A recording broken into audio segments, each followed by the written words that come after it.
एक कोई बुढ़ा बेचारा मरने वाला हा ते ओदे घरे दे जिन्ने भी परिवार वाले जिन्ना भी टब्बर हा सब नुहाड़े अग्गे पिछे आइया खड़ोई आ।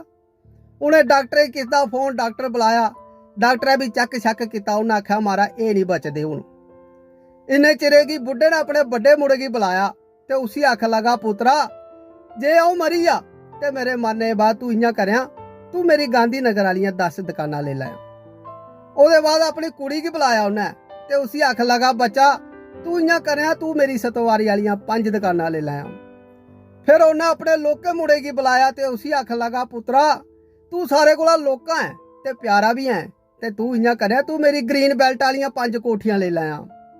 आखिर विच उस बंदे ने अपनी लाड़ी गी बुलाया ते उसी आखन लगा है मेरे मरने दे बाद तू कुसै कोला पैसे नहीं मंगने पौन ते तू इयां करेआं, तू मेरे सिद्धर आले 5 फ्लैट ले लैं।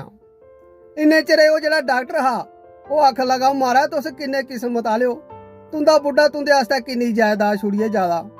ते इन्ने चिर बंदे दी जनानी बोलन लगी, आखन लगी 100 जायदाद, इंदा दुद्धे दा कारोबार है, लागन लाई दियां इ'नें ते बस उ'ऐ ड्यूटियां नहीं बंडा दे।